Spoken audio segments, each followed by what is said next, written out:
Welcome, everyone, to the fields at Southern Virginia University. I'm Jim Bresnahan, joined by Mike Harmon, getting ready to bring you Southern Virginia University women's soccer action today against the Salisbury Seagulls. The Knights come in with a record of 3-9 overall, 0-3, Mike, in the Capital Conference. And, of course, coming off that tough 2-1 overtime loss to Wesley last Friday, they're facing a Salisbury team today, 8-3-1 overall, and 2-1-1 in the conference.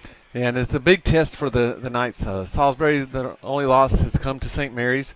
They had a tie with Frostburg State on Saturday, so now the Knights really have to get past that overtime loss in the first few minutes of the first overtime and focus really on what they need to do today to try to slow down the Salisbury Seagulls. Tell you one thing, nice weather today for this afternoon contest. Almost feels like April or May out there.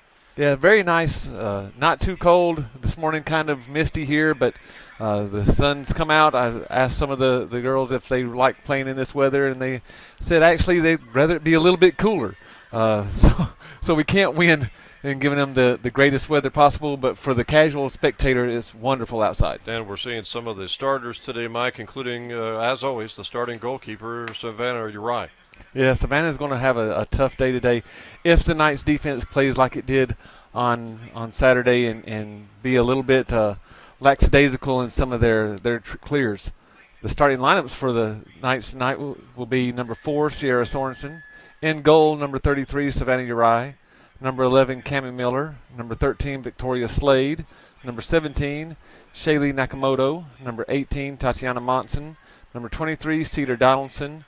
Number 26, Emily McFadden. Number 27, Savannah Pulliam. Number 30, Jackie Barlow. And number 32, Lauren Hatchett. And the Knights, kind of like the men, we were talking about this on Saturday during the men's game, that the men had never scored more than one goal in any game this season. The women's team has only done that one time. That was that 4-3 victory a few weeks ago, home victory over Ferrum that they've won 4-3. Outside of that, they have never scored more than one goal in a game this season. So, needless to say, both teams, as we talked about on Saturday, struggling with their offense. The Knights played very well in the first half against Wesley on Friday. Mike jumped on top 1-0 and had a chance to really up that lead, maybe to 2 or 3-0. But it wound up with a 1-1 halftime tie. It goes to overtime, and just into overtime, again, it was Wesley making a key play to steal basically a 2-1 victory. Yeah, there were some chances on the offensive side that the Knights had that really didn't capitalize on. Again, some of the players that are injured, not able to do everything that they normally do, and so some of the shots were a little bit slower than normal. But the defense really let them down. 2 major mistakes in the first half, one in the first half, one in the overtime, that really allowed Wesley to score. Other than that, the Knights played a great game. And, of course, this is the makeup of the game from October the 3rd that got rained out. The women are making it up the game against Salisbury today, this afternoon. And, of course, October the 26th, it'll be the men making up their postponed game with Salisbury October the 26th that afternoon. Yeah, and we hope that the weather's just as nice then as it is right now. I have a sneaking feeling, though, it might be a little bit cooler, which is what the soccer players really enjoy, because out on that turf field, it's about 20 degrees hotter than it is just standing on the sidelines.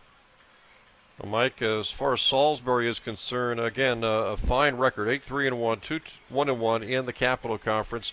Do they have any 1 or 2 players to be on the lookout for today, from just simply from an offensive standpoint, perhaps? Well, most of their forwards have scored for them. They've scored 28 goals so far this year, so everybody's scoring for them. But they do have 3 that we need to look at. Number 21, Victoria Luck. Number 14, Jenna DeLito. And number 6, Ruthie Lucas. So Luck has scored 4. The other 2 young ladies have scored 3 apiece.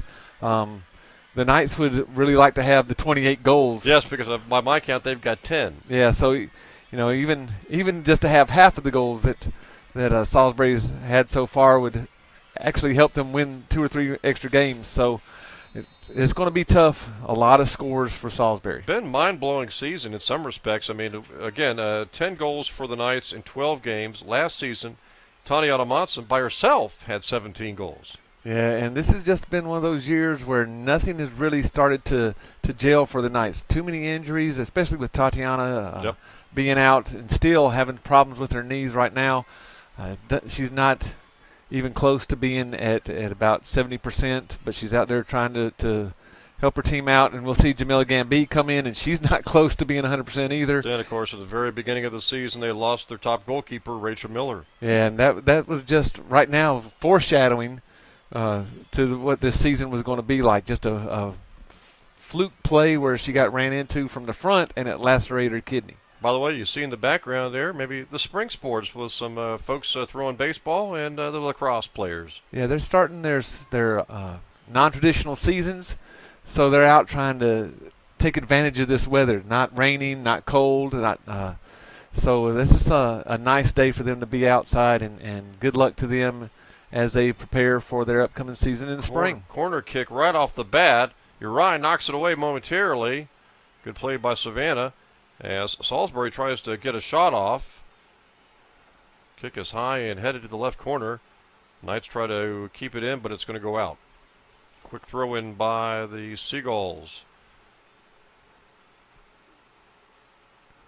And already you can see how the Seagulls love to attack. They want to get down the field. They want to put you at a disadvantage, try to outnumber you with their attackers versus your defenders. Pretty quick, too, Mike. In the first minute, a little over about a minute, 10 seconds, they get a corner kick, too.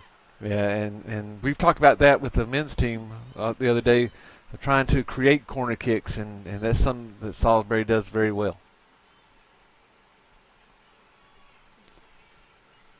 So Salisbury will take it about 30 yards away from the goal. Oh, and already a penalty for on the Knights. We're going to have a free kick here straight away. So this is one of the most dangerous situations. They can try to bend it in. They can kick it out to one of the wings. If they can avoid try to attack. The blocking line, they can sail it, I guess. And they try to sail it, and it goes right through Uriah's fingertips and right on into the goal. So a quick goal. Less than 3 minutes into the game, and Salisbury scores. It looked like Uriah had that one, but it kind of went through her hands, kind of through her fingertips, Mike, and a tough goal to give up early on here against the Seagulls. Oh, that's probably the worst place to have a free kick is right there in the middle of the field. Even if the wall that they put up, talented Seagulls are able to bend the ball around, and when it skips off that turf, you really don't know which way it's going to go. So tough for Uriah to try to defend. And much like in many of the games this season, Knights are playing from behind rather quickly, and this is not some place that the Knights have excelled at is coming back. Well, as we mentioned, they only have superseded the 1-goal mark one time this season. So you fall behind by 1 or 2 goals, and that based on the scoring output from earlier this season. Needless to say, it's going to be tough to make it up. But then again, this might be the exception to the rule today, we hope.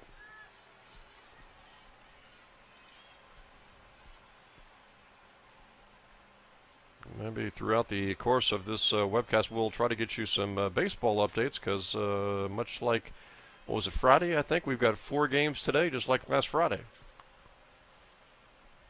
Again, another corner kick for Salisbury, and it's just a lot of things going right for the Seagulls early on here. 2 corner kicks and a goal in the first 4 minutes or so. Knocked away by Cammie Miller.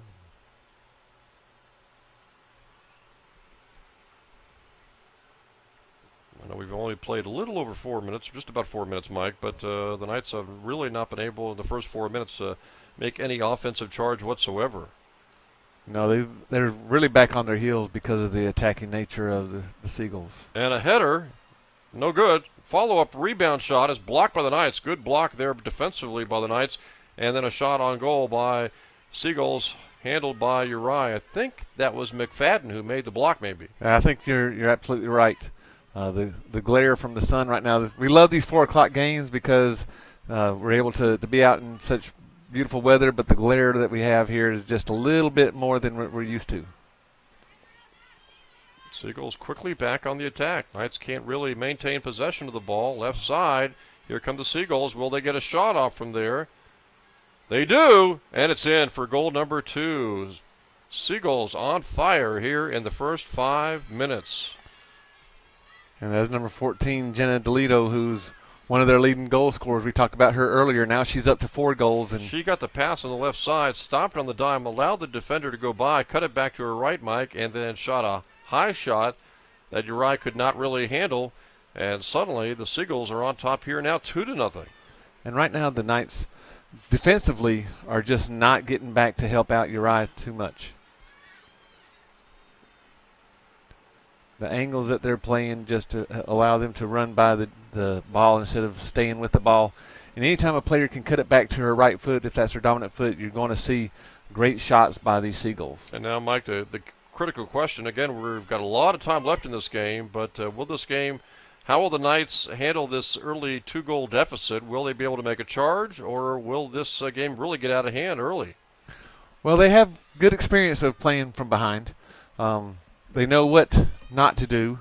Hopefully we see them really start to settle in defensively and make some plays on the offensive end to where they can contain the outruns from the Seagulls. Well, I know that you've talked in the past, when a goal happens, sometimes you get a kind of a flurry, a bad flurry of goals by the opposition. That's obviously the one thing that Coach Graurock does not want to see. He doesn't want to fall down, 3-4-5-0 here in the first half. No, and again, we talked about some of the lack of scoring of the Knights. If they fall down any more in this first half, the chance of them digging out of that hole becomes greater and greater of being non-existent. I know that's hard for folks to believe when you've got, obviously 38 minutes in this half and still 45 in half number 2. But, again, we're talking about a team that only one time this season has been able to get more than 1 goal in a game. And really their offense has only started to come alive in the last game. We saw some great offensive flurries, but that was it, just flurries, nothing sustainable. Right now the Knights really need to sustain and get on the attack. Nice steal. Monson trying to get something going. Knights trying to maintain possession of the ball right now, and Salisbury knocks it back towards the goalkeeper. Knights just can't seem to maintain possession of the ball here in the opening minutes.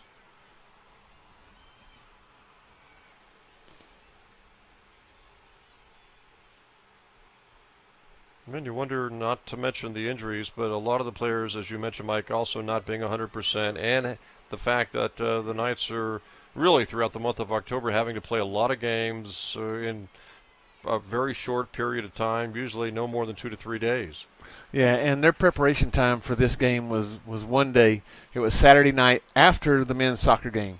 And we know it was kind of cold and windy up here during the men's soccer game, so they went on right afterwards and had that one practice for preparation, which really kind of throws you off. You like to get in a rhythm and into a schedule, and when you have to make up games like this, it throws all your preparation off. And Salisbury almost got another goal. It was a crossing pass, a centering pass, and the Seagull, who was coming across, Mike, just got there a little too late. Now the Seagulls still have possession of it, though. Every time the ball goes rolling free, Mike, there seems to be a Seagull right there. Yeah, their passing's a little bit more accurate right now, plus they're anticipating where the ball is going just a little bit better than the Knights and are able to get there a little bit quicker. Sorensen trying to take it away, but it's taken away by the Seagulls. Kick on goal. Uri right there. Knights just trying to stabilize things here with this 2-0 deficit. Try to get some offense, try to get on the board. Yeah, already within 10 minutes of this half, the Seagulls have already had 5 shots on goal. 3 of them have been on target, and the biggest thing is the goals that they've put up. And 3 corner kicks? 3 corner kicks. Yeah. Don't believe the Knights actually have a shot yet.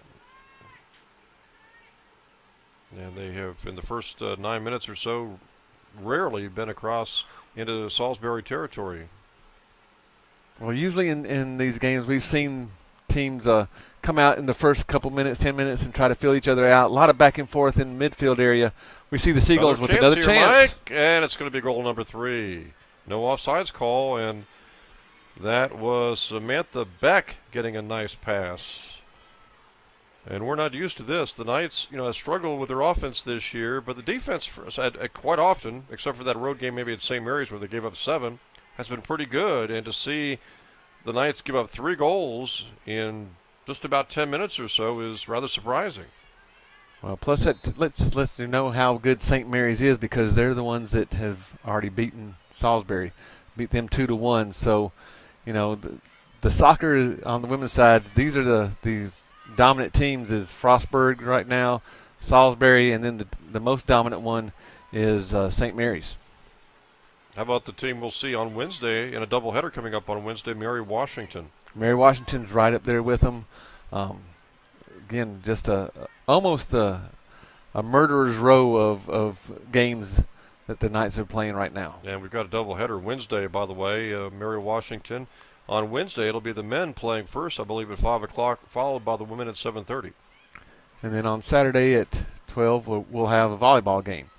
So no home football game, but volleyball. And in fact, the football team's on the road the next 2 weeks, playing at Rowan on Saturday, followed by another road game the following Saturday at William Patterson.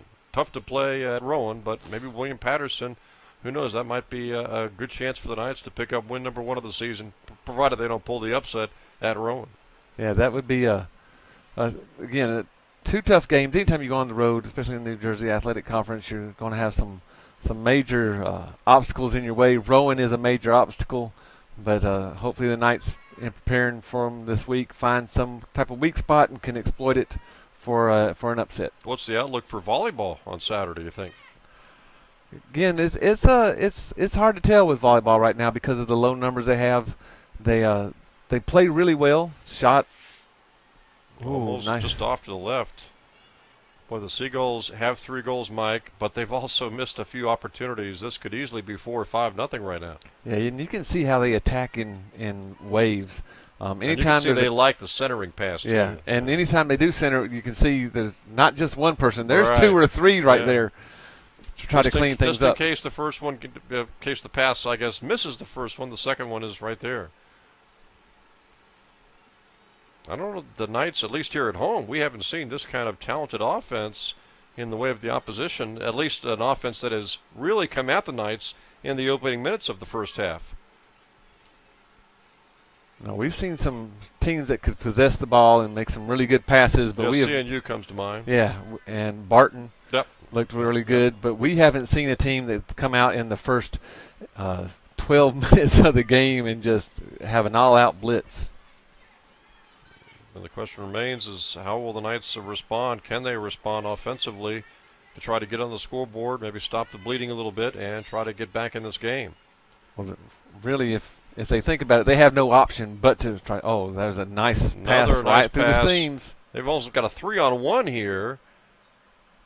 Nice slide tackle by Cammie Miller. Yeah, excellent job. And it looks like one of the Seagulls, the one who got slide tackled, is still down, trying to pick herself up.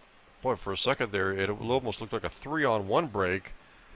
But unfortunately, I think for the Knights, the 3 Seagulls were all kind of bunched together.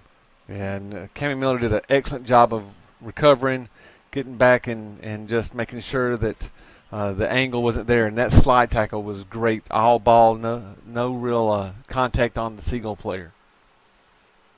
So the score remains 3-0 Seagulls. But nice the Seagulls out of bounds. The Seagulls are really pushing 3 people up against those 4 defenders, and just when the defenders are watching the ball, as soon as the ball is kicked and released, they're off to the races. And we've seen right now that they're at least 2 steps in front of the defenders as the ball's coming through. No question. I think they're the most aggressive team we've seen here at home. Not perhaps St. Mary's is the same way. We didn't see that game where the Knights lost 7-1. And you know, some of these teams, maybe Salisbury, who lost to St. Mary's, as you mentioned, some of these teams would like to have redemption if they've suffered regular season losses, Mike, redemption in the conference tournament. Oh, no doubt that they're trying to prepare for that, trying to go back and look at what we didn't do well against Frostburg, what we didn't do well against St. Mary's, or those that have played against Salisbury. And so they may be trying some things that they've seen in themselves that they didn't do well in those games, trying it out here, and whatever they're doing, they're looking really good. Seagulls back on the attack. Uri bats that one away. A header off to the right of the goal. Well, Uriah is really being barraged right now by shot after shot after shot here in the first 15 minutes. And there's no one that misses Rachel Miller more than Savannah Uriah.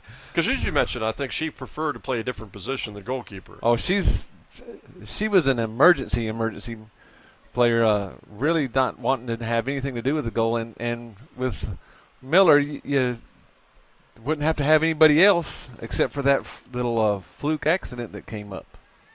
Yeah, Carmel Hardy was the immediate substitution after Miller went down in that first game of the season against Bridgewater. But Uriah has been pretty dependable out there. Today, though, she is just being besieged by the Seagulls. Well, like I said, we didn't see the St. Mary's game, so we don't know what type of. We do know they scored, 4 or 5 in the first half, maybe? We do, and I don't think Savannah was even available for that game. That's right. It was Carmel Hardy starting out, and then was it Warmouth? Warmouth as the backup. Yes, sir. And it's this is something that has just really caught the Knights by surprise, and they've got to try to turn it around now.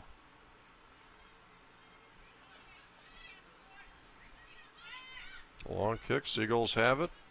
Monson was hoping for a break, but the Seagulls doing a great job here in the opening half possessing the ball. Well, they just build up so nicely. Right side, no one there for that pass. There is someone there actually in the middle. Knights are trying to get it away from the goalkeeper, or away from the goal. Battling for it is Nakamoto. And she finally is able to get it out a little ways.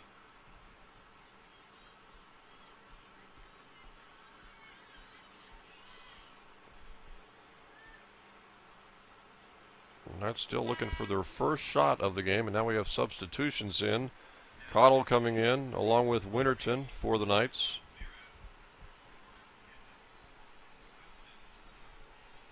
And this is about the only time the Knights have been able to stop and take a little breath, as there's been nonstop action with the Seagulls just pressing them. Yeah, you get the feeling this is going to happen all throughout the first half, at least with the top line players for the Seagulls. They don't seemingly have any intention of backing down from their offensive onslaught. Well, and even if they were thinking about backing down, now is not the time. You don't do that in the first half at all. It's always maybe later on in the second half when you know you have the game well in hand. And even though the game might be well in hand now with the 3 goals, you can probably count on them continuing their aggressive nature. Seagulls lose it out of bounds, so the Knights have it.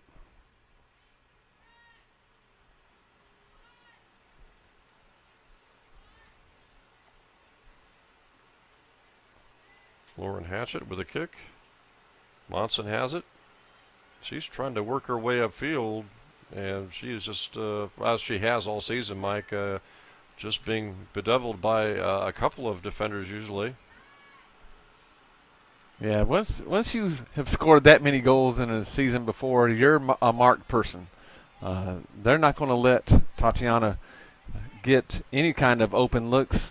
They're going to try to make everybody else on the team beat them, and so far, really, the Knights haven't been able to find that chemistry to have 3 or 4 goals put together in a game. McFadden's shown flurries this season of being a really good goal scorer.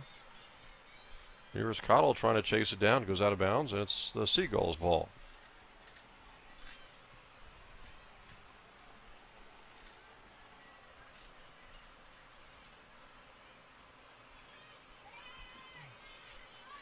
McFadden got there unexpectedly for the Seagulls, but the Seagulls maintain possession of the ball. You know, and this type of onslaught kind of reminds you of the Salisbury lacrosse team, how they came out and just were very precisioned, and they were very disciplined and scored almost at will. And they really try to put the game out of reach early, it looks like, both lacrosse and today with soccer. As Slade tries a centering pass, knocked away by the Seagulls. Yeah, and we see the difference there. On that centering pass, the only person in the middle was Tatiana. Right. When we see the Salisbury players center the pass, there's 2 or 3 extra players. Sometimes 4, it looks like.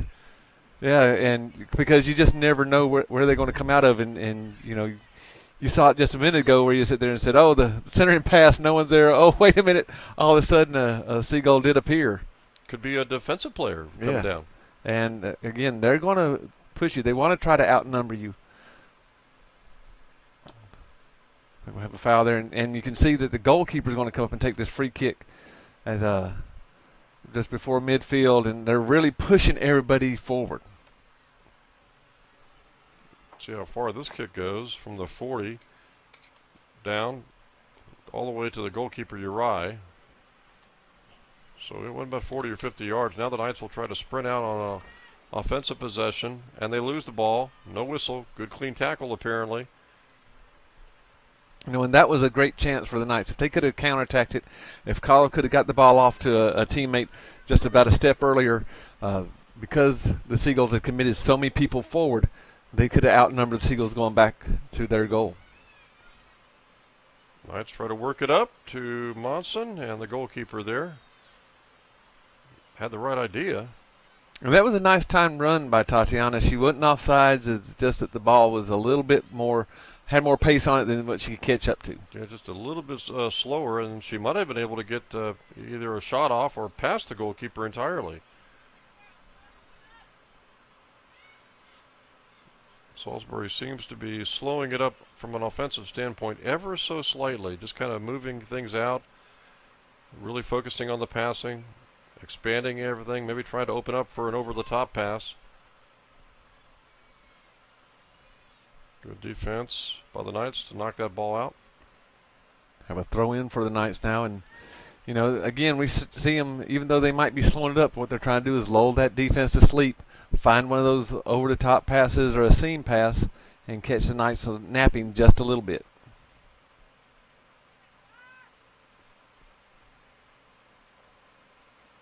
Seagulls knock it out, so it's still Knights ball. Well, we played about 22, 21 minutes, Mike. Most of the damage, most so far here in this first half, occurred in the first 10 minutes or so.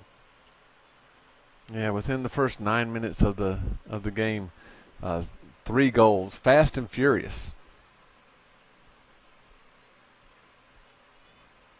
And again, that may have caught the Knights by surprise. Like we said, most games we've seen here, Jim, a lot of back and forth in the midfield in the first 10 minutes trying to fill each other out. Knights steal the ball. Long shot is blocked by the Seagulls. Yeah, I think Cottle was trying to get that ball forward to McFadden there on the right-hand side. Slade with the steal. But she loses the ball to a Seagull defender. And the Seagulls kick it up. Oh, this is not good. Where are the Knight defenders at? Uri will get there just barely before Racine got there for Salisbury. And good choice by Uri to come out. I guess really she didn't have much of a choice, not with that Racine bearing down on her. No, if she would have hesitated one more second, there'd have been no hope. Throw in by Slade. Up to Pulliam.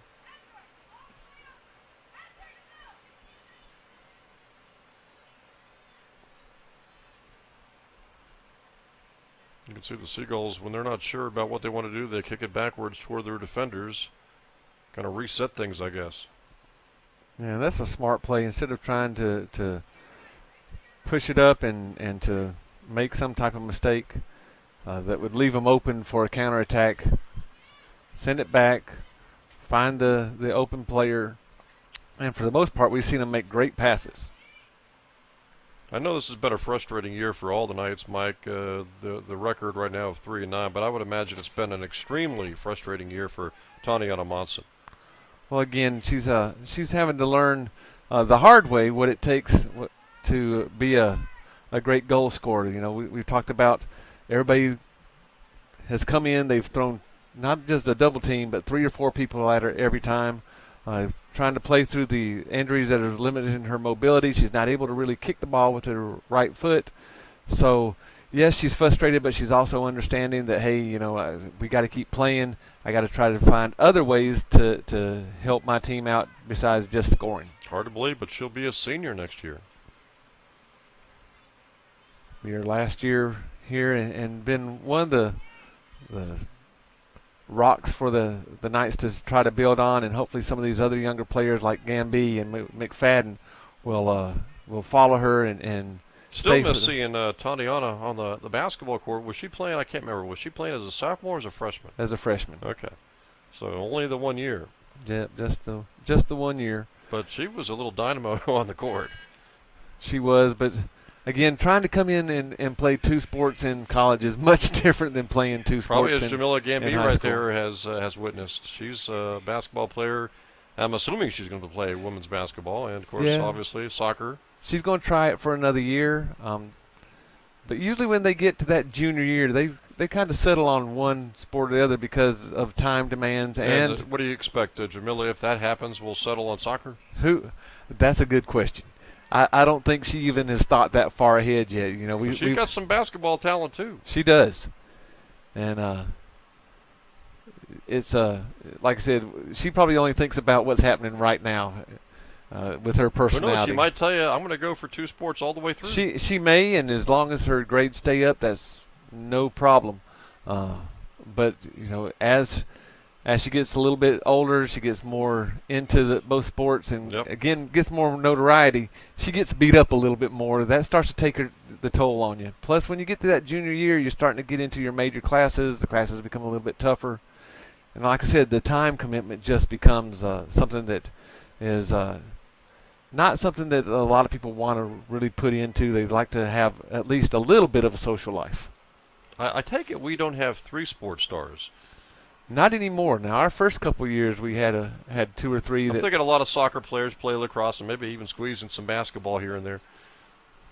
On the women's side, we had soccer, basketball, and softball players. On the men's side, we had soccer, basketball, baseball players. And like I said, only about two or three of them had her attempts. attacked. Oh, Seagull's got a good look. Knocked away by the Knights. Nice job by Lauren Hatchett to get back. But again, we see that attacking nature.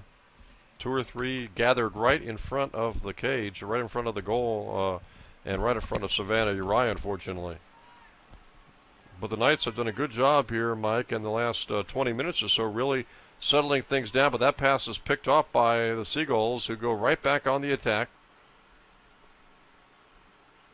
Sorensen trying to get it. Just a little late trying to grab that pass. Now Jamila does. Knights try to work it up. Pulliam.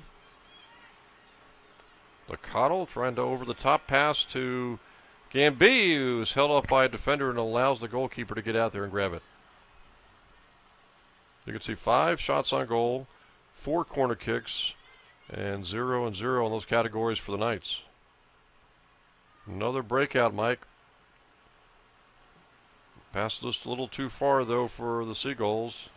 And right now, the Knights are about a step behind the Seagulls. Again, don't know if it's because of all the injuries that have come up or having to play so many games back to back, but the Seagulls have had to do that also. So we're just looking at some really tired legs on the Knights right now.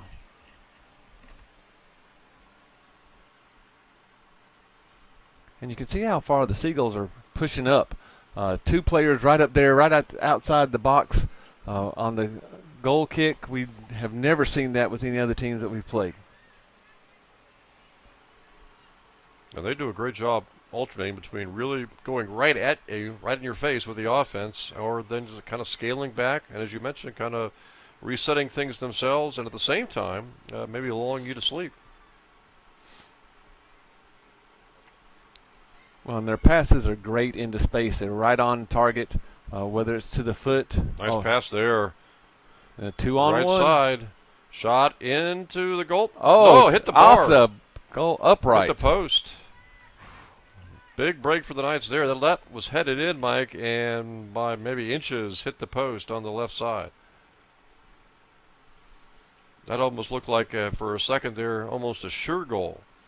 Oh, I thought so because it was 2 against 1. Both the Seagull players got by their defenders. It was only Savannah Uriah back. And it was a good angled shot off to the left, but just maybe an inch or two far to the left. Yeah, O'Meara took the shot and was not able to put it in. And again, you have to hit that just in a certain spot for it to bounce out like that. So a little bit of luck for the Knights now, and we talked about last time on the air that it seems like the Knights just have had nothing but bad luck.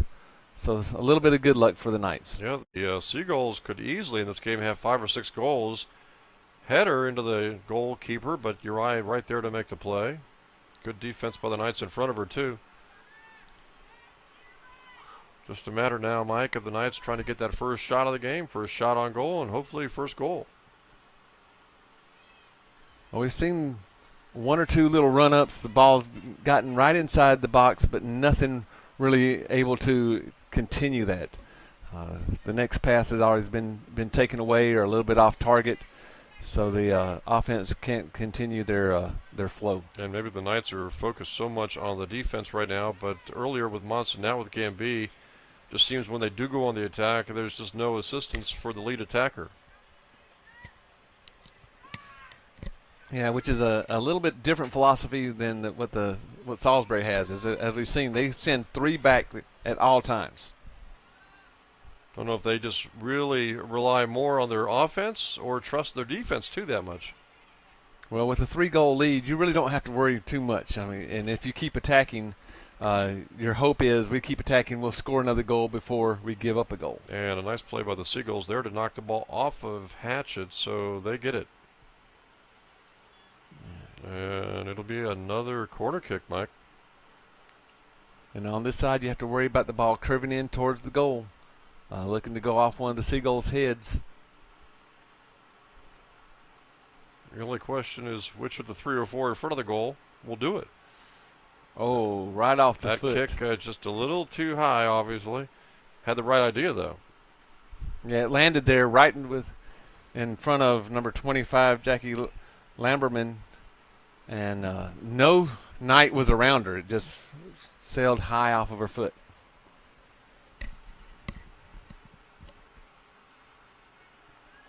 And naturally, that's one of those moments where you've got to do what you're going to do instantaneously. You don't really have time to set and direct it. Well, here's where it's got to be very frustrating for soccer coaches is there's no timeouts. In basketball, I could call a timeout if things started going wrong and reset and refocus people. All Coach Dryrock can do is send in substitutes, and as the subs come out, by the way, just that from a rules standpoint, has there been talk of maybe, hey, let's have 3 30-second, I mean, we're not going to really bog things down, 30-second timeouts, gather the team over, do 5 or 10 seconds of talking, put them back on the field. No timeouts in soccer. And especially with all the running they do, I would think they would really like timeouts of 30 to 60 seconds. That allows for all the substitutions that they can do. But they have changed the basketball timeouts now. Now that you're down to only, I think, 4 timeouts because you're going to have the quarters now. So it's going to speed the game up a little bit. Right, still trying to work it upfield, get their first shot of the game. Good passing here to Gambee up the left side. She tries to go one-on-one and loses the ball out of bounds. And it looks like it's going to go for the Knights. So this be their first corner kick. First corner kick. Cottle will take it.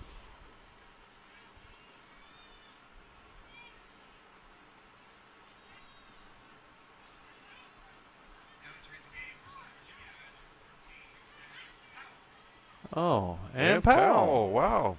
Able to come back Good from. to see her come back. Yeah, and she'll be in some limited minutes also. Again, coming back, first game back from concussion-like symptoms. Kick. Attempt by Connell as a header, and then Gambee tried to kick and got blocked. The Seagulls try to knock it out of there. And they've got it right now. Knights had a good chance there, Mike, on a couple of attempts. Nice set piece that they attempted with the corner kick, and we'd like to see more of those corner kicks because, again, we talked earlier that that's a great way to try to manufacture offense when nothing else is really working for you. Now the Seagulls back on the attack. Nice centering pass.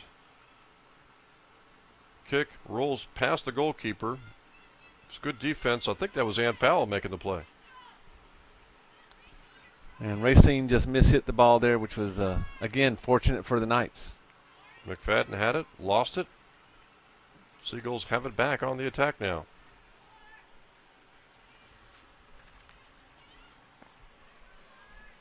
Well, things have really stabilized, Mike, since the Seagulls jumped to a 3-0 lead the opening 10 minutes.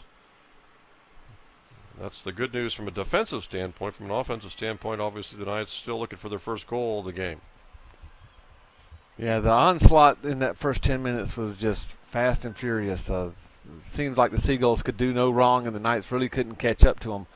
Since that time, like you said, defense has become a little bit better, but again, the offensive side really not executing as well as we need to.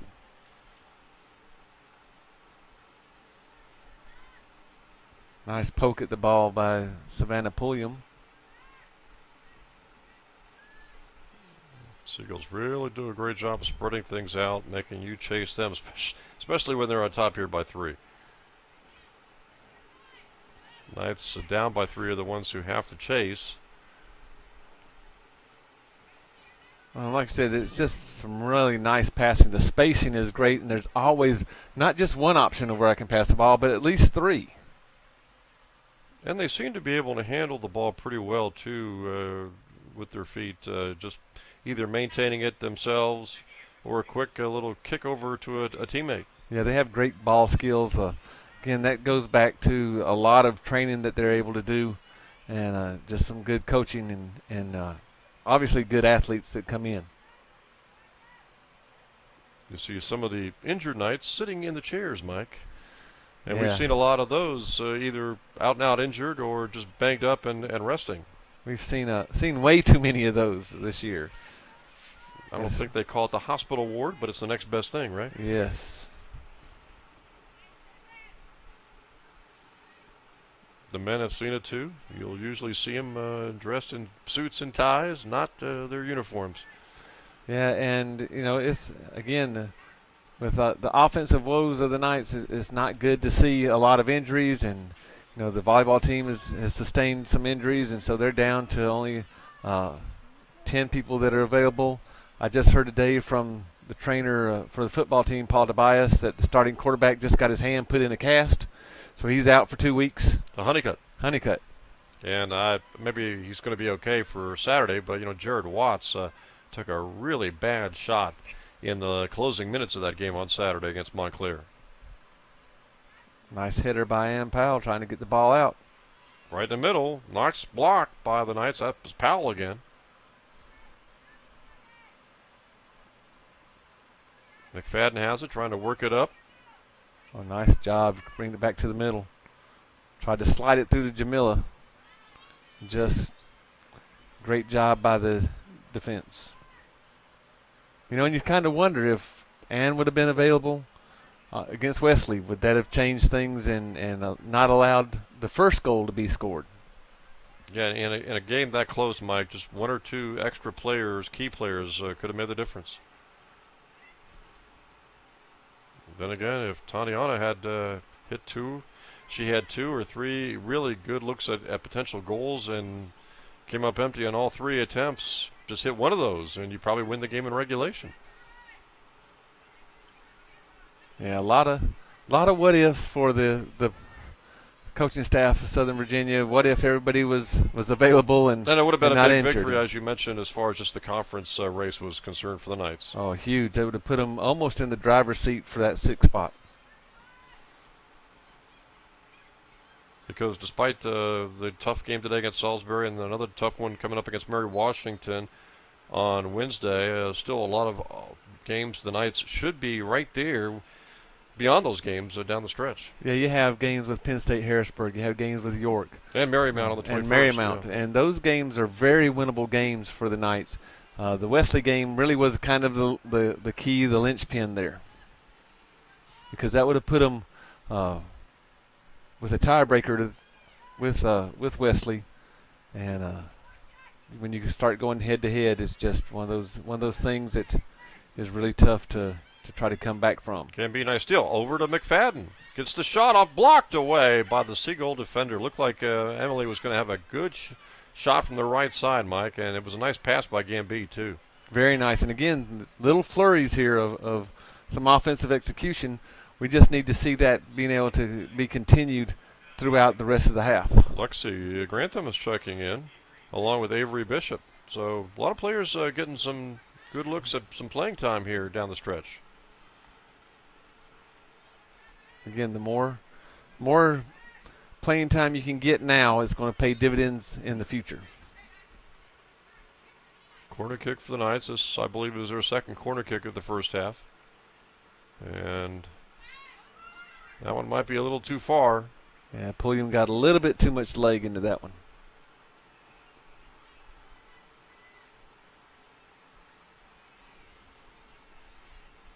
Nice idea, though. Tried to loft it up so Jamila could go up and use her athletic ability, try to hit it in.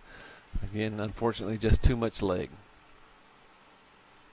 You know, Jamila had those 2 goals against Averett in the first half. Had the overtime goal against Randolph on September the 16th. I don't know that she's scored since those.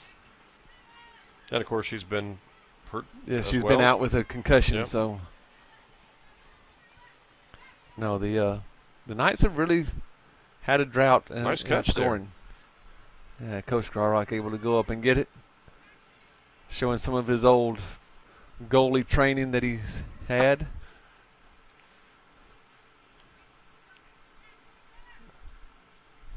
Knights trying to maintain possession, but that kick by Bishop trying to hit a teammate a little too far for Cottle.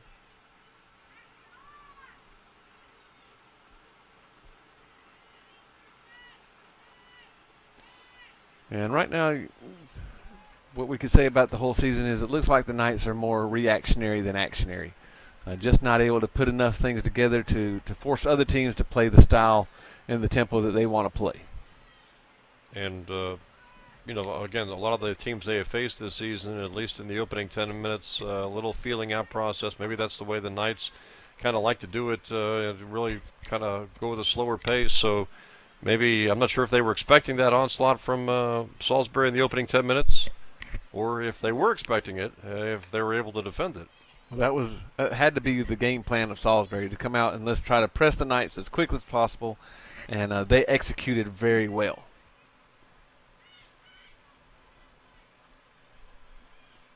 Nice pass, beautiful pass, and Uriah is able to get out there, but she's away from the goal right now and doesn't pay the price as the Knights are able to control. That was a heck of a pass, Mac, and a good decision by Uriah to come out after it. Yeah, all she could do is come out and try to kick it away. Would have been outside the box to pick it up, and can't do that. So great slide and kick, and then a retreat.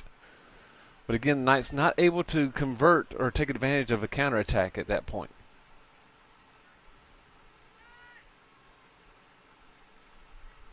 And they should have the numbers if they attempt a counterattack.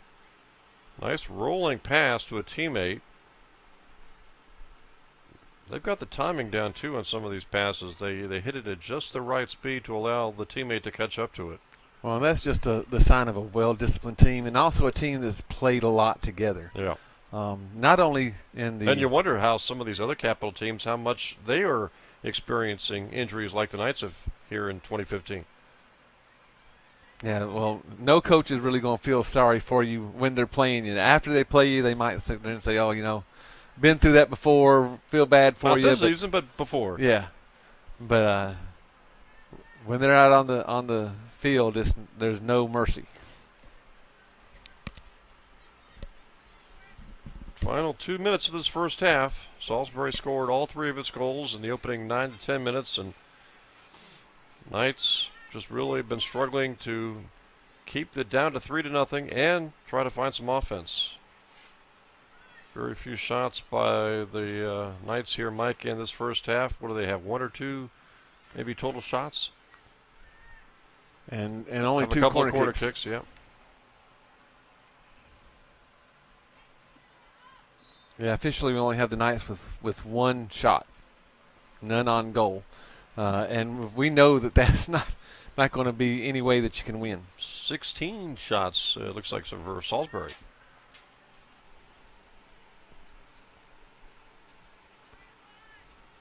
But their percentage of being on goal has dropped dramatically. In the first 10 minutes, they had 5 shots. 3 of them are on goal and in the goal. Down to Coddle. She misses it. Can't catch up. And Salisbury got it now with about 55 seconds on the clock. Again, it's very unusual that you see an opponent come into your field of play and feel more comfortable on your field than you do. And that's what we've seen so far with the Seagulls. And you can see Salisbury likes the over-the-top pass, too. And they're very accurate with it. They can go seam pass or over the top. See if they want to take one more shot at the goal. Knocked away by Powell. Nice header, trying to get it up the left side. And the Knights knock it out, and we're down to less than 10 seconds now. And you can see how physical Salisbury is in the air. And looks like one final shot goes off to the right, and we are at halftime.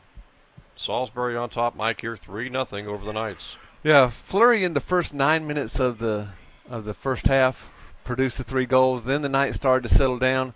I think they really caught the Knights by surprise, and if that was the game plan to come out and really blitz the Knights in the first few minutes of the game, Salisbury executed very well. So a big first 10 minutes of this first half for the Salisbury Seagulls. They lead the Knights here at halftime. Your score, Salisbury 3 and Southern Virginia University 0. We'll take a little break here at halftime with the Knights trailing 3-0. We'll come back for second half action in just a few minutes, so stay with us.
Welcome back to the fields at Southern Virginia University. I'm Jim Bresnahan, joined by Mike Harmon, getting ready to bring you second half action today here from the fields at Southern Virginia University. Women's soccer action, Salisbury 3, Southern Virginia University nothing, as we get second half play underway here, Mike. Yeah, and hopefully the second half doesn't start like the first half and see Salisbury jump out and really blitz the Knights. You look at the halftime numbers, 17-1 shot advantage for Salisbury in that first half. They had 5 corner kicks. Knights had 2. Yeah, just a dominating offensive half for Salisbury. You have Samantha Beck with 2 unassisted goals, and Jenna DeLito with a goal that was assisted by Beck. So Beck has had a hand in all the goals scored today. And not only did they get 3 goals in the first 9 or 10 minutes, Mike, but they got their opening goal in less than 3 minutes in that first half. Yeah, it was like I said, it was an all-out blitz. They came to really put the Knights at a disadvantage. And after that 9 minutes, we saw the Knights settle down, play better defensively, but really only some flurries on the offensive end. And we need to see more offensive execution by the Knights in order to let their defense rest a little bit. Knights had just 1 shot in that first half, and that was by Emily McFadden. You saw Jamila Gamby out there for several minutes. Obviously, Taniana Monson to start the game, and yet you got to really tip your hat to that Salisbury defense. Yeah, maybe the best offense, or the best defense is a good offense in their estimation, because, again, the Knights only had the 1 shot. Yeah, they didn't let the Knights get comfortable at all or try to bring the ball into the offensive zone for more than 1 or 2 passes. So now what do you expect out of Salisbury here in the second half? Will they come out and try to get goals 4 and 5 and really put this out of reach, or will they kind of start expanding thing, maybe perhaps pass and run a little clock and really play with this 3-0 lead? Well, if they do try to run some clock, it's not on purpose in order to just freeze the game. Oh, dangerous ball right in the middle of the field. But in order for them to practice it, to go up against the other teams such as Frostburg, St. Mary's, even CNU, that if they have a lead and they need to milk that lead, right. That's what they'll practice now. But I can foresee maybe Salisbury attacking, trying to get those extra goals. Yeah, if you get like a Salisbury St. Mary's or a Salisbury Frostburg, and if you're Salisbury and you get a 2-1 lead in a game where you got that much talent, Mike, at what point of the game do you kind of pull things out if you're the Salisbury coach and let's call, for lack of a better term, go 4 corners? I mean, is that something you do 15, 20 minutes to go, or you keep playing and with your offense and perhaps don't really get that conservative until the final 4 or 5 minutes? Well, you don't go into a complete stall. We'll probably see them do like we saw them do in the first half, where they would back the ball back to the goalkeeper, spread things out, make the passing angles be a little bit easier for them to connect with, and then look to attack either over the top or through those seams. Nakamoto left side, centering pass, and the attempt by the Knights goes way off to the left. Yeah, Pulliam just couldn't bring it around enough to get a good shot on goal, but nice build-up by the Knights. If we need to see more of that in the second half and get some shots on goal, so we have nice chances. Centering pass by Nakamoto there. Had the good idea. And we did see the Knights in the first half, though, create 2 corner kicks. And anytime you're doing that's showing some offensive flurries. Again, the Knights need to have the majority of the time in the offensive zone now in the second half.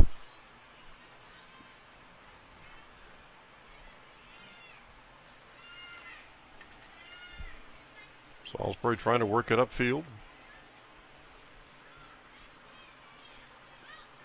Kicked in, nice kick in the middle. A couple of defenders there for the Knights, though. Again, almost a misplay there by Slade as it rolled up her body instead of playing off her body. And that pass a little far for Cedar Donaldson to reach, so it goes over to Salisbury. Cedar Donaldson's been getting some more minutes here in the last couple of games. Didn't really play much early in the season.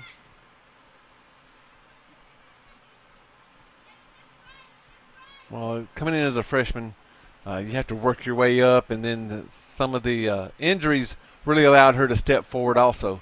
And it really doesn't matter if there's injuries. You have to be able to do something when your number's called. And obviously, Coach Rawrock likes what he sees out of her and is giving her more playing time. Collision, and it looks like a foul maybe on Cammie Miller. Yeah, Donaldson's been playing here lately. I know in the first half we saw a few minutes from Avery Bishop and Lexi Grantham. Avery, a freshman. Grantham, also a freshman.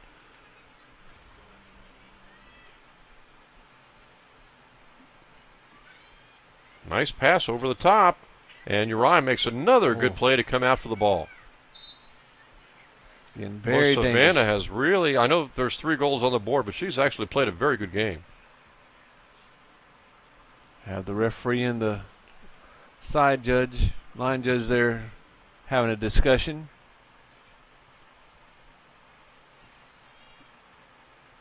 And as they discuss, the clock runs. Which is unfortunate for the Knights.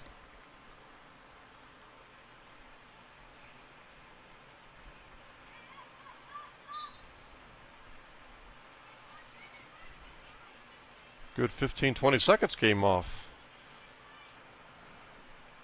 Well, we'll have to see if that comes into play as we get further into the game. If the Knights score a couple, maybe that extra 20 seconds will play to their disadvantage. And Powell also getting some minutes in the first half, coming back after concussion-like symptoms. Yeah, nice to see her being able to get back out on the field.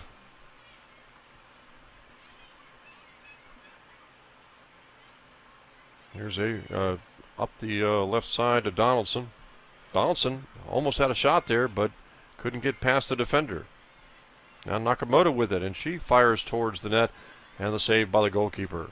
Well, we've seen more offensive execution and time in their offensive zone in this half than we saw all first half. New goalkeeper, too. Alicia Seifert was the goalkeeper in the first half. It looks like they've got Hope Nussman out there for Salisbury here in the second half.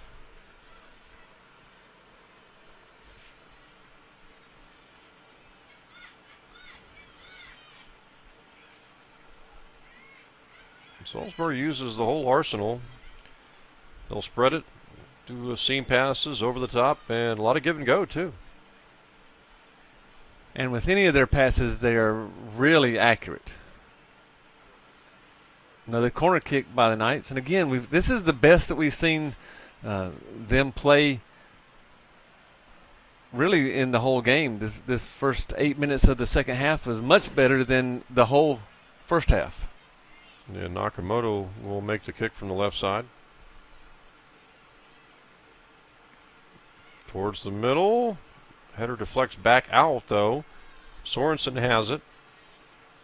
Loses it. Salisbury's got it.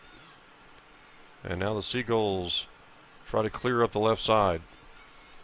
And they do. Suddenly the Seagulls, just like that, Mike, are on the offensive. Great counterattack ability. Centering pass. Nice knock away by the Knights. And this is the first time that we saw that there was nobody else in there to clean up. Only one other person down with the Seagulls instead of having their traditional 3 or 4 people right there at goal. Nakamoto went back to the middle of the field, lost the ball, and the Seagulls have it back.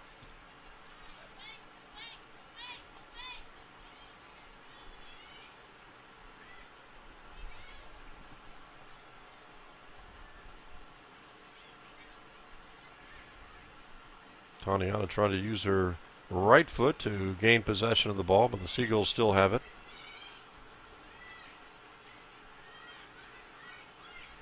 Nice challenge by Sierra. Sorensen battling for it, but couldn't pull it away. Now the Knights have it. Just off the back heel of Jackie Barlow. Down to Hatchett. Got to be careful here. Don't want to lose the ball there, Mike.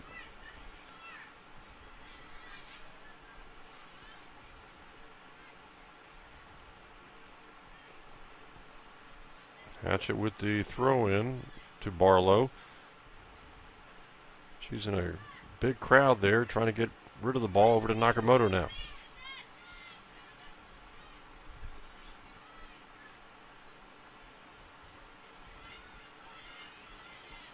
Barlow had the right idea, trying to squeeze that ball between a couple of defenders to Monson. Now Barlow will take a shot. It'll be blocked away by the Seagulls. Oh, and a foul called.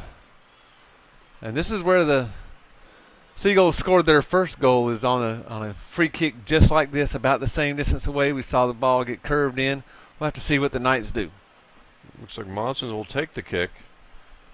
And it's going to be about, 25 yards away or so?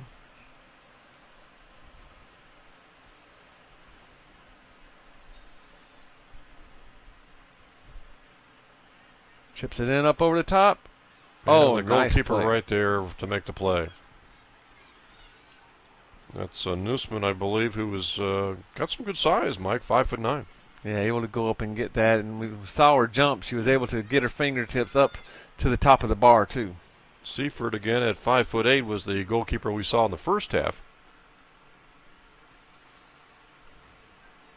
We're seeing better challenges by the Knights on defense. We're seeing better offensive execution on the offensive side.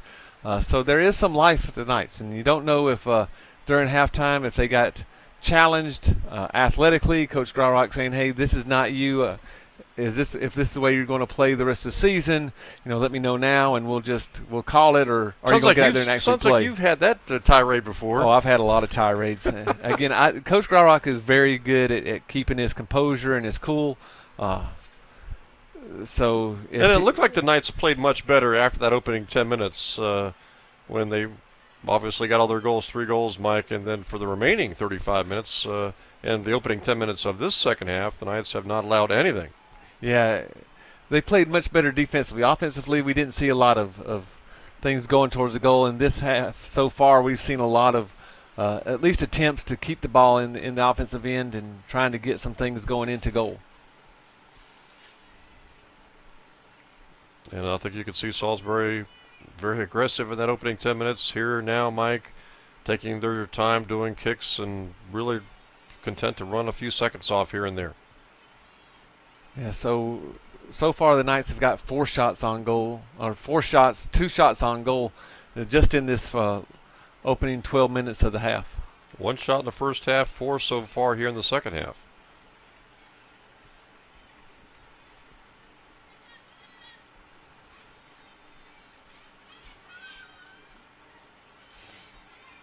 Salisbury trying to go on the attack. Ball strikes off to the right side. Nakamoto battling the Seagull player for the ball and comes away with it. Yeah, nice challenge by Shaley.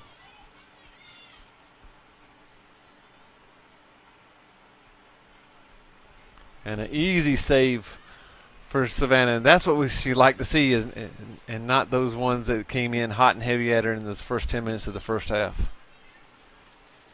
Wonder what we'll see Wednesday night from Mary Washington, if they'll come out as aggressive in the opening 10 minutes like we saw from Salisbury. Well, we'll have to see if that's in their nature or not. If you try to go outside your nature, things usually backfire on you then. So obviously this is something that Salisbury really wants to try to do with all the teams that they play.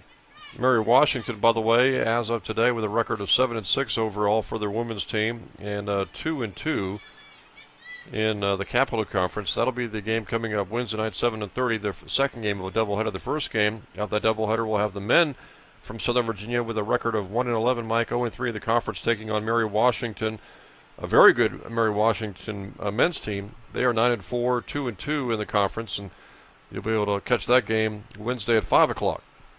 Yeah, the Knights are really finding themselves in some uphill battles in this next week. Should be very winnable games, though, on October the 21st, Senior Day. And that ball sails over Uriah's head.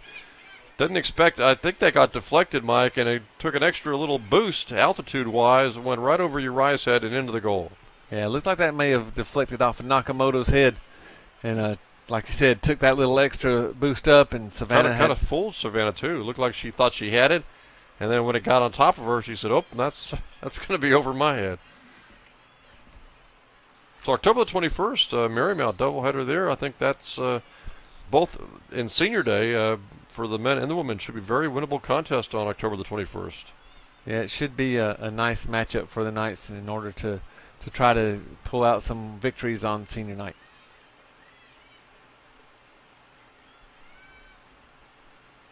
Still road contests to come, doubleheaders, I believe, at Frostburg. Penn State Harrisburg on October the 17th, York on the 24th, and then Frostburg to wrap things up October the 27th. Yeah, the tough season is for the quickly men. coming to an end for them. Yeah, the women will actually play at Frostburg on the 27th. The men will play on the 28th. That will not be a doubleheader. That final road doubleheader will not be on the same day. It'll be back-to-back days for the men and the women. So that'll give the men on the 26th a chance to play their makeup game with Salisbury and then wrap up the regular season on the 28th. Oh, and a little bit of misplay on that long kick. Uriah makes the save, though, as O'Meara didn't really get off a good shot, and I think you have to credit the Knights defense for trying to play catch-up there. Yeah, they were able to get back and take some angle away from O'Meara. Well, Mike, what's the latest on baseball? Last we saw Houston, Kansas City, 7-6, ninth inning. Kansas City 9, Houston 6. That is a final. Yep. And in the fourth inning, Toronto 7, Texas 1. Again, we're seeing this attacking nature of 3 or 4 Seagulls as they take the ball to the corners. So, but Kansas City and Toronto are trying to send it back home for a Game 5. And I believe Kansas City did that, and looks like Toronto might do it as well. A lot of people thought Kansas City and Toronto would be in the American League Championship Series, Mike, and then Houston got off to a 2-1 lead, put themselves a game away, and of course Texas was on top 2-0, and everybody thought, nope, not going to be Kansas City and Toronto. Might still wind up being those two teams.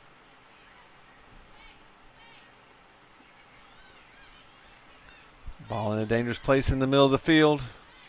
Knights able to get it out of there. That was Hatchett able to get it out. Monson chasing it, hoping for an offensive play, but the ball rolls to the goalkeeper.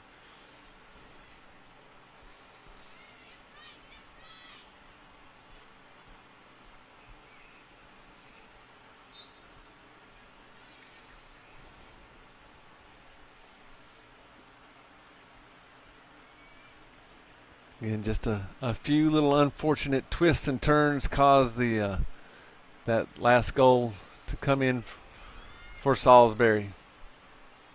Knights would love to avoid the shutout today, Mike. They've been shut out 5 times this season. And they got plenty of time to work with.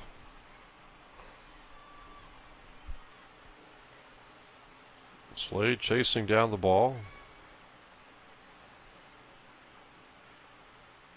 A lot of contact. Nice job shielding off by Slade, making sure that Salisbury doesn't get a corner kick out of that.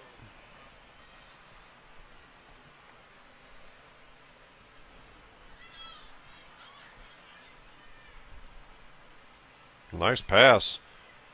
Good look for Salisbury. Shot towards the goal and just goes off to the right. Another near miss for the Seagulls.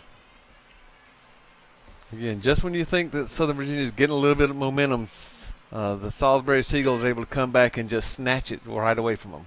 Well, they really are a good passing team. As you see, several Knights getting ready to check in. Looks like Ann Powell and Mackenzie Connell will check in.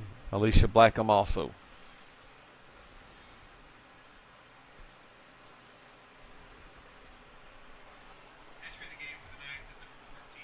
And also Winterton looks like she's going to check in now.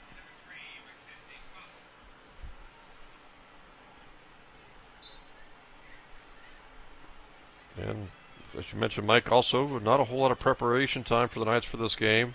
And they won't have a whole lot of preparation time, obviously, for Wednesday night in Mary Washington. No, they'll have just tomorrow at practice. Obviously, you can't do too much at practice because of what we're looking at is maybe some tired legs already for the Knights, and you still got to play on Saturday. Hatchett with the ball. Out of bounds, and it goes to the Seagulls.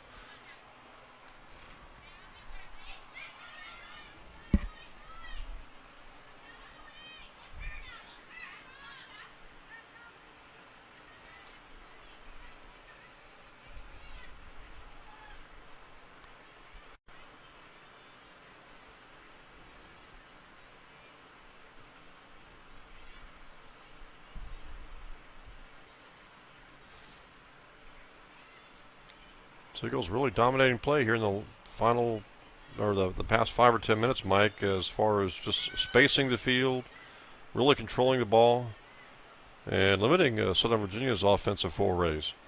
Yeah, the Knights came out playing really well in the first part of the second half there, at least the first 10 minutes. A lot of opportunities down at the offensive end, and since that point, the Seagulls have really shut them down, trying to take the momentum back onto their side. And the Seagulls really moving things around, expanding the field a little bit, running clock wherever they can. Well, plus they're looking to make the Knights defense really expand so they can find those passes that they were very successful with in the first half. Seen passes lately, occasional over the top.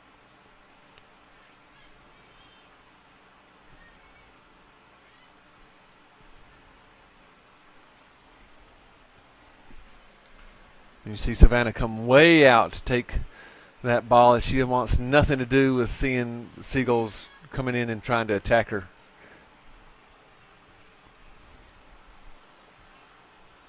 Seagulls have gone quite a few minutes without a goal, but they've scored their 4th goal just a few minutes ago. Yeah, on a deflection by a defender, which really threw the timing off for Savannah Uriah. And even if her timing was, or if she was able to try to make the adjustment off that deflection, I think it would have been over the top of her head. Yeah, I don't think she was going to be able to reach that one at all. Yeah, it just snuck in right underneath the top of the crossbar. Nice move by Cottle. Passes over to Monson left side, but that might be a little too far to Tondiana to make a play on the ball. She'll drop it off to Blackham. Header almost into the goal by the Seagulls. The Seagull player tried to head it maybe over the goal, and it almost went in, Mike. Oh, and that would have been a nice stroke of luck for the Knights. Here comes Winterton in, along with Sarah Foster.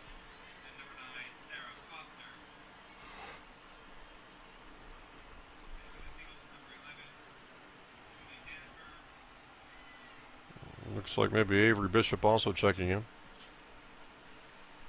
See what kind of set piece that the Knights run here on this corner kick.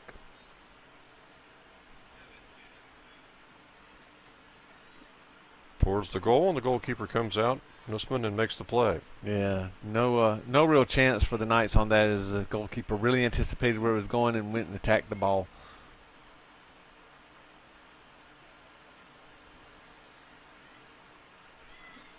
So a reminder, we've got a doubleheader Wednesday, Mary Washington. Men play at 5 o'clock, women at 7:30.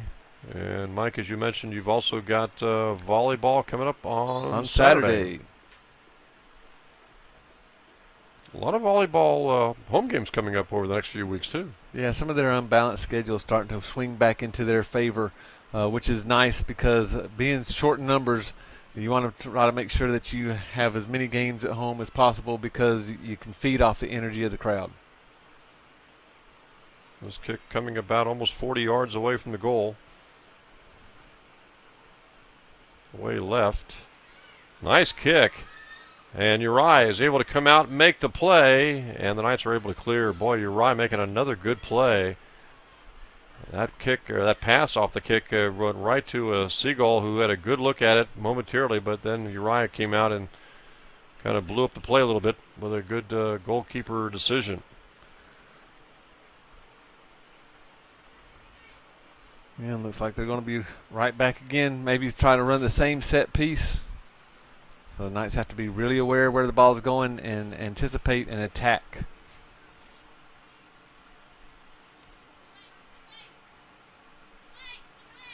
Missed header by the Knights. Shot towards the goal, and Uri runs up, grabs it. You know, in the first 10 minutes, Savannah really didn't have any pressure put on her. This last 10 minutes, a lot of pressure being put on Savannah. And the Knights just can't seem to maintain possession with their passes. Steal there by Pulliam. Try to work it to Cottle. Knocked out of bounds by the Seagulls.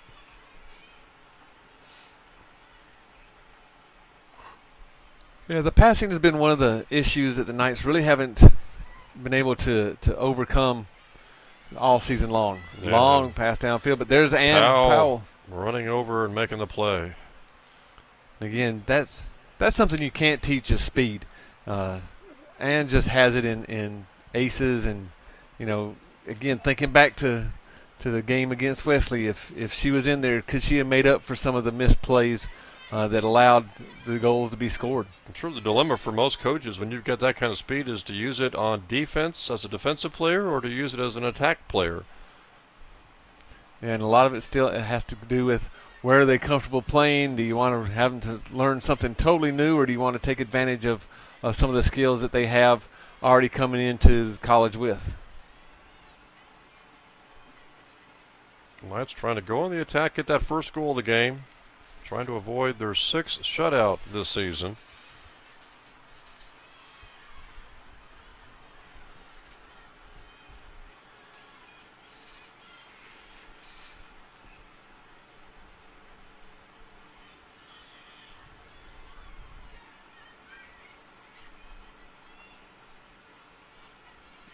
Sorensen trying to get the offensive attack started. Gets it over to Cottle. Now Foster. Knights will have it out of bounds.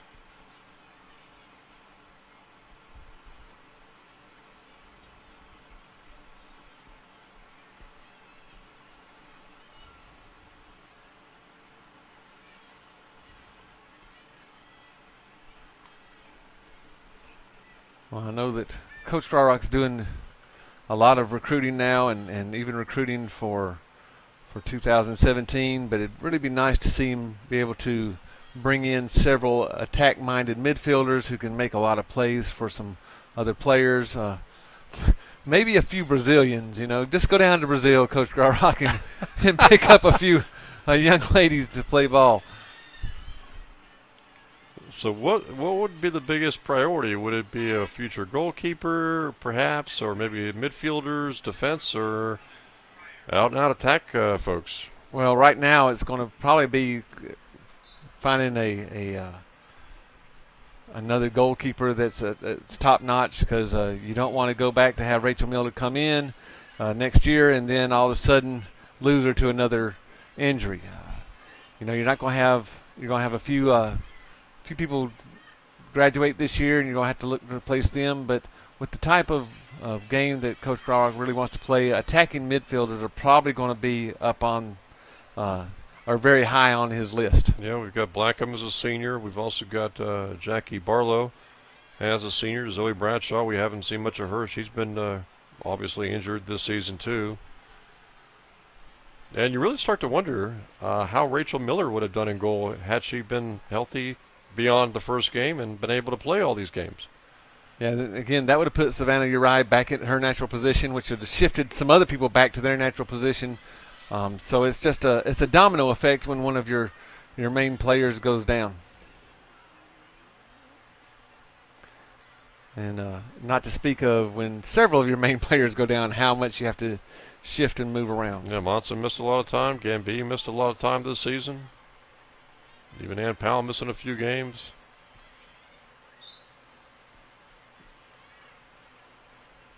You know, Powell going down there. And not to slight any of the players out there, but if you could recruit every player that had the speed of Ann Powell, just think about how great your team potentially could be. Now, I'm not saying that they're going to be Well, as you just really said a good, few seconds ago, you can't teach speed.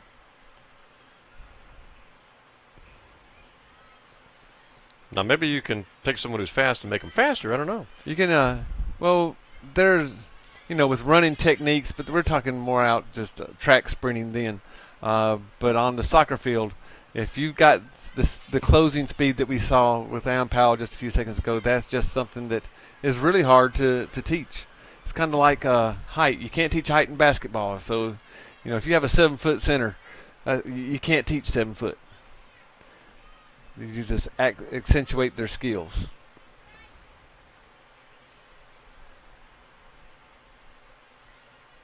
But some 7-footers just never really made it. Like I'm thinking Manute Bol. So Well, but he carved out a nice yeah, journeyman type career, and I would have liked to have his career in basketball. So been a shame we haven't seen Zoe Bradshaw. I don't know if she's done for the season. yeah, she's still in a walking boot. Hopefully she'll make it back maybe by senior day on the 21st. You'd like to see her out there on the field on senior day and not have to come out with crutches and a walking boot. Several substitutions, including Jamila Gambi coming in for her first appearance of the second half.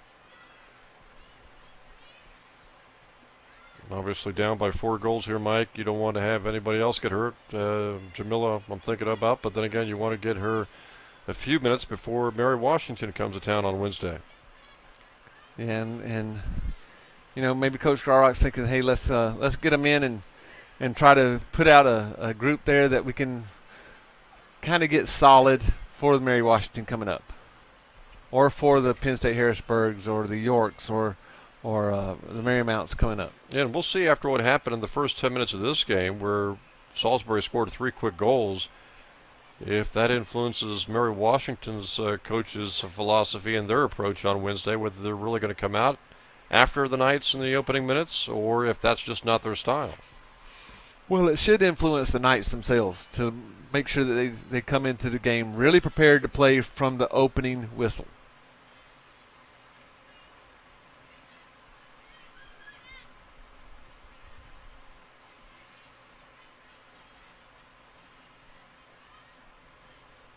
And we can see Jamila in there throwing her body around as usual. Well, the Knights in the opening fearless. few minutes of this second half, Mike, had several shots, a couple shots on goal, but here lately they've really been stagnant with their offense, and maybe you got to credit the Salisbury defense because of that. As Foster's kick is off to the right. And she had plenty of time. The Seagulls weren't really closing down on her there. She should have been able to take her time just a little bit more to make a more accurate shot. But you're right. The first 10 minutes of this half, the Knights really showed signs of life on the offensive end, and then the Seagulls have just grabbed it away from them. That and the Knights have had a hard time in the last 15, 20 minutes just completing passes to maintain the ball.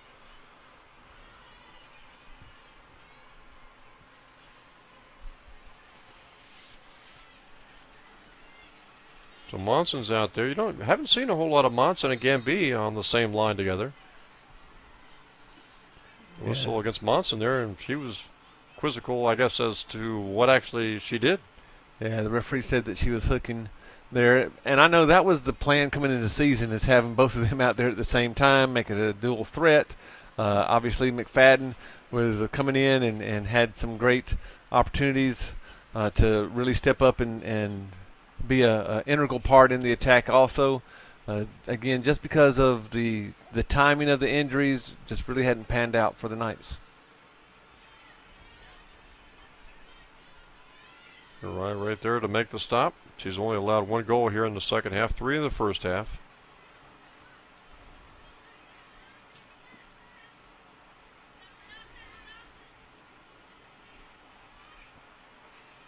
Blackham gets it over to Cottle. Knights trying to go on the attack, but they lose the ball.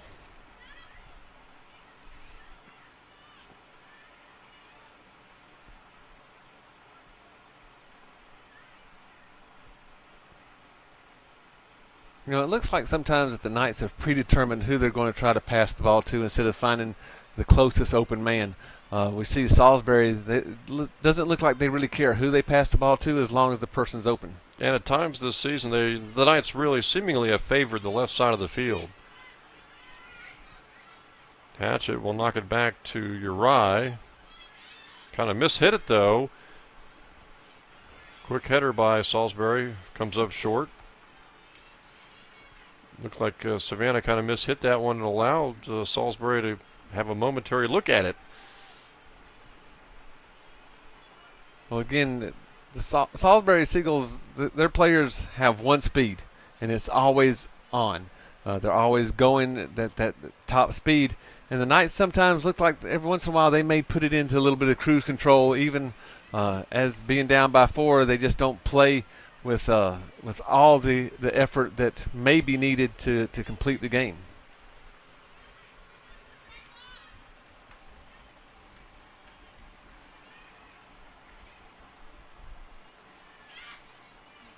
There's Winterton stepping in to try to grab it. Sorensen can't gain possession. Gambia attempted to, couldn't. Up the right side comes Salisbury as we close in on the 10-minute mark.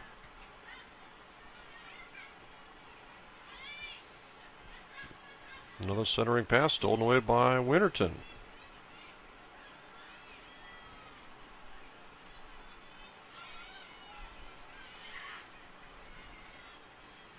Cottle trying to go back across the middle to Foster. Couldn't make the completion.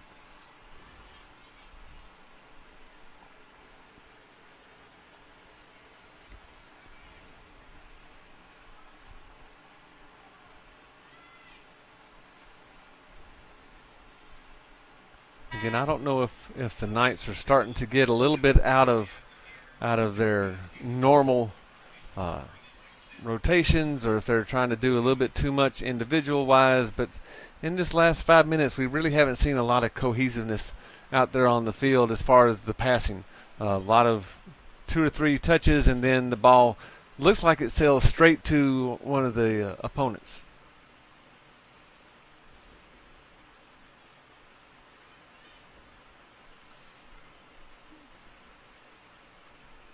Salisbury's got a pretty deep roster. They've used a lot of it since they got to that 3-goal lead.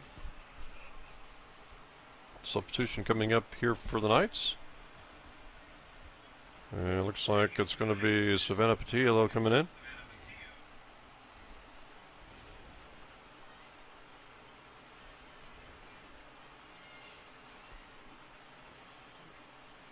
Gamby, 3-way collision. Gamby, the goalkeeper, and a defender. It looks like the goalkeeper and the defender got the worst end of the deal, and that just shows you how strong that Jamila is. She earned a corner kick for the Knights. And how she's willing to throw her body around even though the Knights are down by 4 in the closing minutes. Well, that's just her nature and her personality to get out there and give everything she has. And we saw that in basketball last year too, where she was on the floor. When she was on the floor, she was all over the floor. Didn't really care where her body went. Gamby had a look at it, couldn't get it.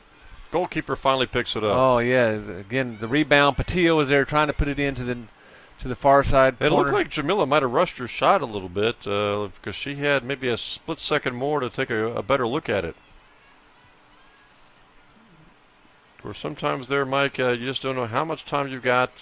And the tendency, I would imagine, is to play it safe and make sure you get the shot off. Yeah, at least get the shot off. And again, it almost worked out to the Knights' advantage as the rebound came back out and Savannah Patillo was able to go ahead and take the shot, just not to get enough on it to sneak it past the defender and the goalie.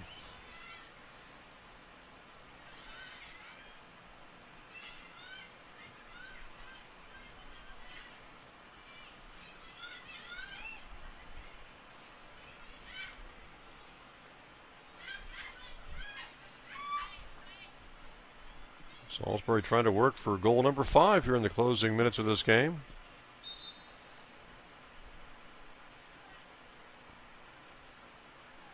I'm going to say that it's a goal kick for the Knights. It looks like it went off of number 5 of the Knights. Winterton may have skipped off her head, but again, we're not out there to to make any type of calls. So maybe it's just the way that the reflection is. Monson's got it, works it over to the right side this time as the Knights try to go on the attack here. Nakamoto trying to get it over to Gambi. Kicks it back to Nakamoto. You try to get it back to Gambi, could not do it. Gambi in the corner can't save it.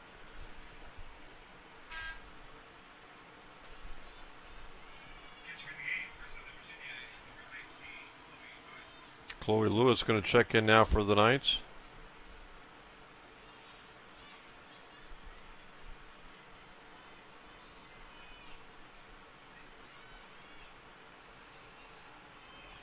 I think we might see more of Jamila in the next games that they play. Just trying to make sure that she doesn't relapse into some of those concussion I wonder if symptoms. that'll be the same deal with Ann Powell next game.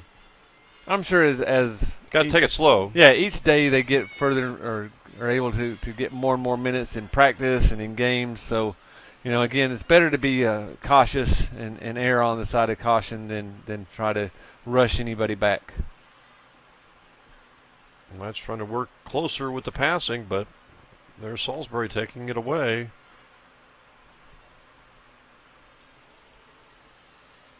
So our next webcast will be coming up on Wednesday. Doubleheader. Men will play first at 5 o'clock against Mary Washington. Then the women play at 7:30 against Mary Washington. The men will be trying to get their first home victory of the 2015 season. And the women, Mike, will be trying to snap basically what's going to be a 5-game losing streak. Yeah, and we need to see them continue to increase in their offensive efficiency and put a full half together. If they could do that, they get more chances on goal. Obviously, that would help their opportunity to win the game outright. And they'd like to get off to a good start, which actually they did against Wesley. They really took to the offense against Wesley pretty quickly as Monson tries to split through defenders and cannot do it. But in the Wesley game, they got off to a good start. They were the ones really dictating the tempo and getting a lot of shots, getting a goal. And they could have easily had 2 or 3 goals, but just didn't finish that first half the way they wanted to, allowed Wesley to come back a little bit, and then obviously losing the game in overtime. Yeah, unfortunate for the Knights, they didn't come out with that same type of intensity, or Salisbury, and we have to give them a lot of credit. Salisbury came out with just so much intensity, it caught the Knights by surprise, and they scored those 3 quick goals. And Salisbury on the attack now. They may get a good look at a goal, at a shot here. Knights hanging in there with the defense, trying to stop it. Centering pass. Shot taken, knocked away by the Knights.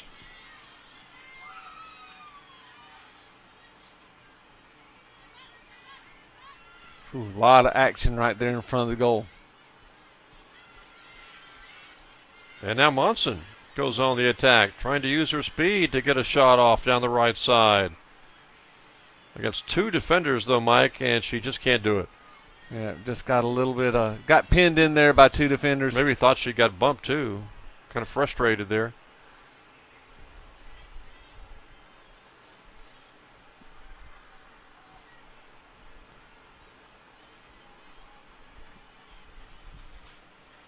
Can only guess Tatiana was complaining that she thought she got bumped as she was setting up for a shot from the right side. And as you're running down the field in soccer, there's no telling what the defender's doing to you, pulling on your shorts or on your shirt. And more often than not, they're not going to call that. Yeah, they get very good at hiding it from the referees. I know that in basketball, post play is so physical, and you can hide a lot of stuff by grabbing onto shorts and jerseys and hiding it from the referees. So that may be what happened there.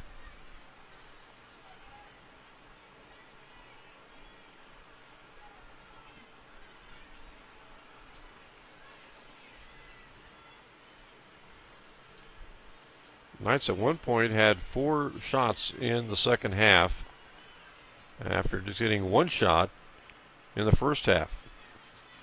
And all those shots came within the first 10 minutes of the second half. So it looks like they tried to reverse fields on Salisbury, come out and attack really hard. Unfortunately, just not able to put the goals in that Salisbury was able to do. Oh, nice challenge there by Winterton. Over to Cottle.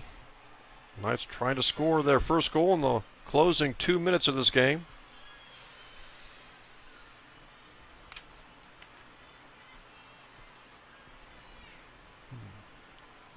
Fortunately, not able to corral that ball.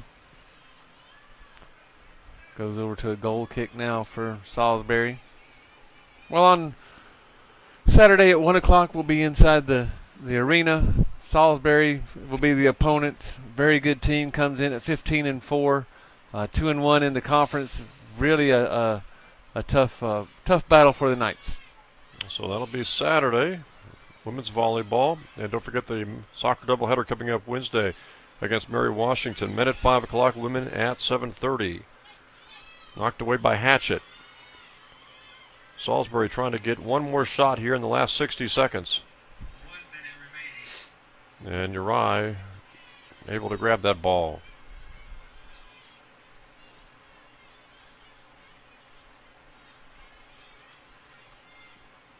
Blackham trying to get it ahead to Chloe or Sarah Foster, a little too far. Hatchet trying to grab it in the final 35 seconds.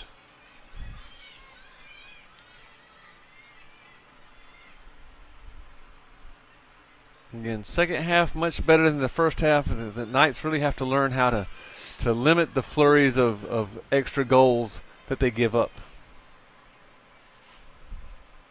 And it looks like, Mike, barring a last-second goal, they're going to be shut out for the 6th time this season.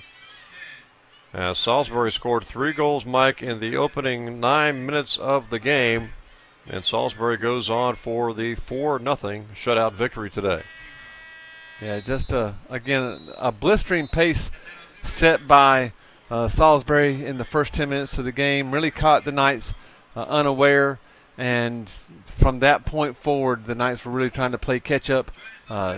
Defensively played much better, and the rest of the game just not able to generate enough offense to put anything into the goal. And so Salisbury improves to 9-3-1 and now 3-1-1 in the Capital Conference, whereas the Knights now drop to 3-10 overall, Mike, and now 0-4 in the conference. And again, they're coming up on Wednesday, big doubleheader. We've got men soccer action coming up against Mary Washington Wednesday, 5 o'clock, followed by the women at 7:30. It should be a good game. Hopefully the Knights can get back on track, play with a lot of defensive and offensive execution, put things together instead of just having little flurries and spots. So again, join us for the doubleheader soccer action on Wednesday. The men at 5 o'clock. The women at 7:30, the opponent, Mary Washington. Final score again today here from the fields at Southern Virginia University. It was Salisbury 4 and the Knights 0. For Mike Harmon and all the crew, I'm Jim Bresnahan. Thanks again for joining us today.